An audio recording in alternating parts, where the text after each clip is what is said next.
Hi everybody, it's just Miss Nunn here. I've come to read your first book of this time away from school. The book I have chosen today is not only appropriate because it has a beautiful rainbow on it, but it's also a great book we have read before at school. So, let's read it. Be More, Bernard. Let's go.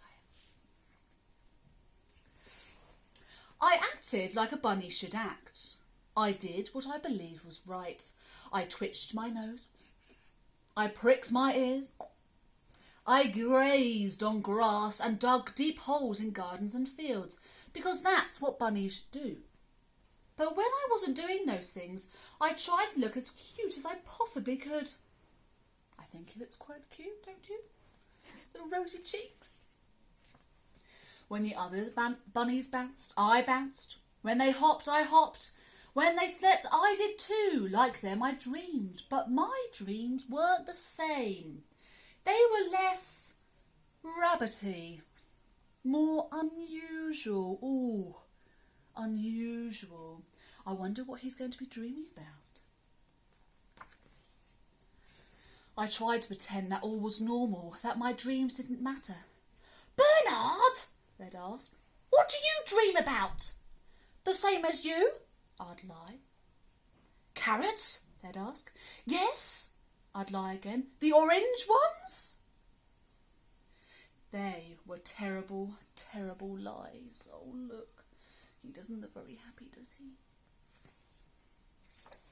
Day after day I continued my act, being the same as everyone else, twitching, digging, looking as cute as I possibly could. I ate more lettuce than any bunny should ever have to eat. The rest of them ate other things too, things that shouldn't be eaten. But that's where I drew the line. I can't do this anymore, I decided. I'm not sure I'd want to eat that either. I started small. At first it felt a little odd, bouncing when the others hopped, hopping when the others bounced. But soon it felt strangely normal. At work I acted just like before. Well, mostly. And bedtime had never been so much fun. When the others slept, I began to take some risks. A few bunnies were suspicious, but most didn't take much notice. Oh, looks like a great time to go. I'd like to go to his party. Then, when the moment felt right, at Bertie and Brenda's annual bunny ball, I finally went further, and noticed they most definitely did.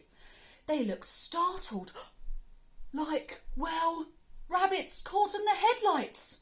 Can you make that startled expression with your eyebrows raised? You can't wear that, they cried. You're a bunny, they insisted. We're all the same, they chorused, which means they did it together. But I wasn't. I twirled and sashayed away from their shouts until my world was spinning faster than it had ever spun before. I felt free and fabulous and me. And, well, a bit sick, probably because of the lettuce and maybe the spinning too. I didn't just bounce and hop. I strutted and swaggered and peacocked and hustled. I grooved with grace. I jived with joy. Glitter glistened and sequins shimmered in the lovely luminous lights. It was wonderful. Oh, look, have you noticed some alliteration here? Glitter, glistened, luminous lights. Most of the others were horrified, blinded by the twinkle of my toes and maybe the disco ball, probably my outfit too. He stands out like a bunny at a disco, Brian cried. He is a bunny at a disco, Bonnie squealed. Doesn't he know we're supposed to be the same? Bella wailed. But there was one bunny, Betsy, who wasn't horrified. I like it, she said. It's different. Here she is. I like her glasses. Soon Betsy was just as groovy and happy and different as me. It got the others thinking, and before I knew it, oh, what's going to happen? We were all as different as each other. Once we were all boogied out, we sat in happy silence. When I asked the question, I was desperate for them to answer. Do you really dream of carrots? I said.